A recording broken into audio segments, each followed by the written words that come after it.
What is up, my friends? My name is Gerry Trevino, and today we're going to be going over my current live rig. I get asked quite a bit about the gear that I use for my live shows, so I thought I'd make an updated video on my rig since it's changed a lot from last year's. There is a lot to go over, so let's jump right into it and start with the guitars. Currently I'm using two guitars. First up is the main guitar that I use for most of my set. This is a Schecter Hellraiser C1 in gloss white.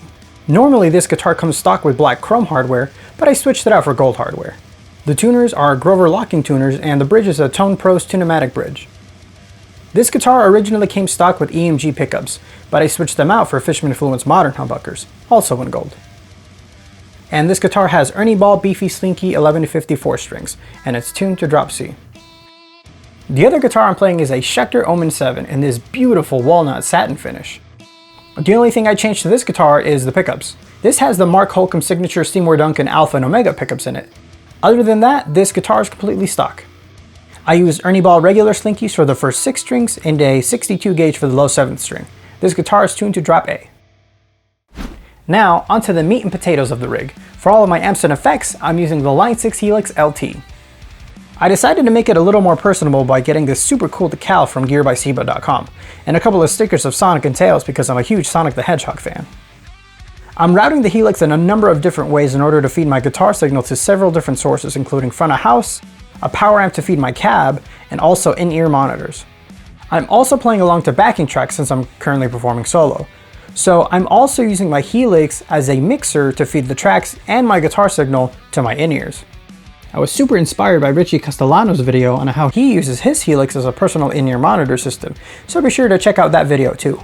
To fully explain how I achieved this, we're going to have to jump into HXEdit to get a clearer picture of what's going on. Here's what a typical preset of mine looks like.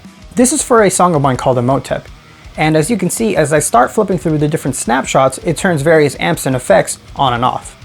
There are 4 different lanes to look at, and I'll refer to them as lanes 1, 2, 3, and 4 going from top to bottom. My guitar signal starts on lane 1 and jumps down to path 2A, which is this 3rd lane here. This is so I can take advantage of all of the Helix's DSP processing power. At the end of the lane, you can see that it's hitting the multi-output, which means that my guitar signal is going to be coming out of the XLR outs, 1/4 inch outs, and the headphone out, which is typically normal for most Helix presets. Now, in order to incorporate the backing tracks and all of the routing I mentioned earlier, we're going to utilize the sends and returns. I'm using an app on my phone called SoundQ to play all of the backing tracks. I like using this app because it comes with a lot of handy features. For one, it's very easy to just tap on one of the cues to start playing a track. If I need to start the track over because, let's say I goofed and I missed the count in, I just tap the same cue again and it starts the track over. You can even rename the cues and set different end actions for all of them. For example, let's say that these are all of the songs in your set list. Maybe for the first 3 songs, you want the cues to play one right after the other, and stop after the 3rd song because that's when you plan to talk to the audience. Well, you can tell each cue to either stop once it plays the track all the way through, or simply just play the next cue. This is a very cool app and I highly recommend it for those looking to play with tracks without using a laptop. Now, this is what one of my typical backing tracks sounds like.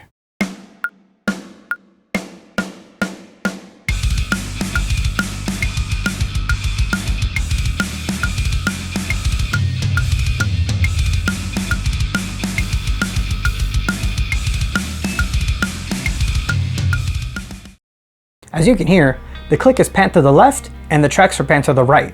It's split up this way so I have the ability to hear the click and the tracks in my in-ears, but only give the tracks to front of house. So let's start hooking everything up so I can show you how I do this. I'm using an 1/8 inch TRS to dual 1/4 inch TS stereo breakout cable in order to connect everything. The 1/8 inch part goes into my phone. The left 1/4 inch part goes into return 1 of the Helix. This side is carrying the click. The right 1/4 inch end goes into a radio passive stereo DI box. This side is carrying the tracks. Then I take another cable and connect one end to the through of the DI box and connect the other end to return 2. This is how I'm able to send the backing tracks to both front of house and to the Helix. Jumping back into HXEdit, if you look at lanes 2 and 4, you can see that the inputs of those lanes are set to return 1 and 2. That's where the signal from my phone is going to come through. So if I start up one of the cues, you'll hear both the click and the tracks coming through.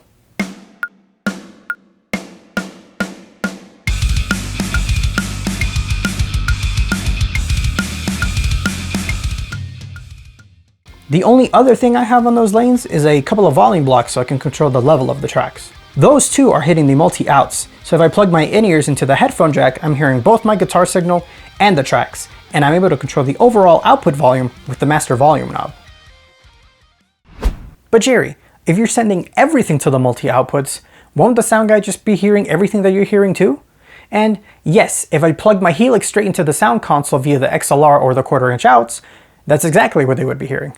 But we're actually going to be utilizing the sends of the Helix to overcome this obstacle. If you look closely at lane 3, you'll see that I'm using a couple of sends. Send 1 is at the very end of my signal chain, so that the only thing coming out of send 1 would be my guitar signal. I'm plugging another 1/4" cable from send 1 into the other input of the DI box. Now, the left side of the DI box only has my guitar signal, and the right side has the tracks. And now the sound guy can easily hook this up to his sound console. This is where all of the routing stuff would end, and this would be perfectly fine to use if you plan on only going direct. But because I'm extra, I'm actually going to be using send 2 as well and feeding my guitar signal into a Seymour Duncan Power Stage 170 to power my Mesa 212 cabinet. If you look at lane 3 again, you can see that I have a send 2 block right before this impulse response. This is so I can send the guitar signal with no cab sim to the power amp and have the cab sim hit the PA system. I'm taking another 1/4" cable from send 2 and plugging that into the input of the power stage. From there, I'm plugging a 30-foot speaker cable from the output of the power stage to the input of my Mesa cab. Now I have a bit of stage volume and it won't sound so empty with just me playing up there. The last thing now would be to connect my guitar and my Shure 215s to the Helix. But prepare yourselves, here comes the really extra part. Normally, you can get away with plugging your guitar into the Helix with a regular guitar cable. I'm using the headphone output to listen to everything, so you would need some sort of headphone extender in order for the cable to be long enough to reach you, or I guess plugging it into some sort of wireless unit would work too, but I opted to stay away from those in an effort to keep this rig as condensed as possible. Now, with all that said, that means that you'll have 2 cables dangling around you, which can be really annoying to manage. So what I did was I made a hybrid Y cable of sorts. Basically, I took a guitar cable and a headphone extender and I loomed them together using this cool material from Alex TechFlex that I found on Amazon. It expands as you push it together and shrinks as you pull it apart. Think of it as like a Chinese finger trap. The first thing I did was replace one of the ends of my guitar cable with a right angle end. This is so it'll end up being more flush to my guitar once it's plugged in. Next, I taped the headphone extender to the guitar cable. I made sure to leave enough of a distance from the right angle end of the guitar cable to the input of the extender, so that, when all is said and done, the headphone input would end up being right by my side. The TechFlex stuff only expands so far, so in order to fit both cables in there, I unfortunately had to cut off the other end of the extender. But that's okay because I replaced the other end of the extender with a nice Neutrik TRS end to match the guitar cable. After running the TechFlex down the whole cable, I put some heat shrink at both ends of the extender so that the TechFlex stays in place.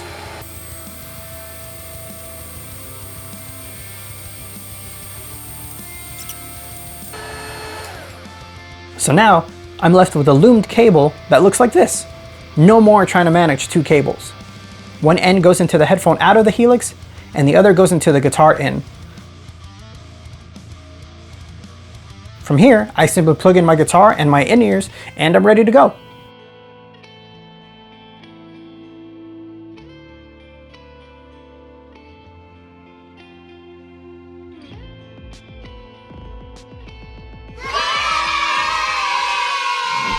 There you go. That's pretty much my rig in a nutshell. The last thing to mention is that I very easily fit all this into a Helix backpack, as you can see here.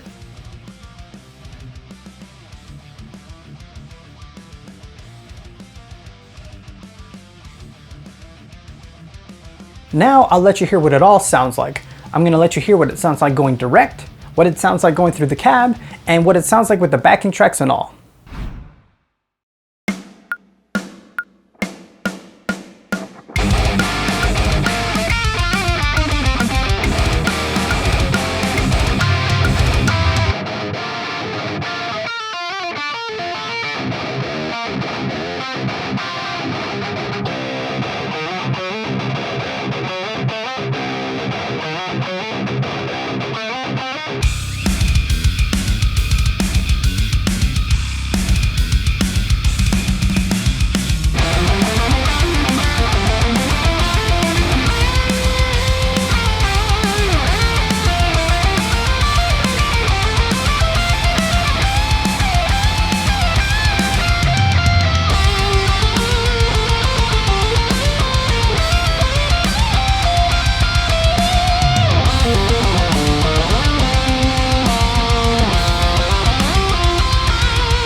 So that's my live guitar rig. If you guys have any further questions, leave them in the comments below and I'll be sure to answer them as best as I can.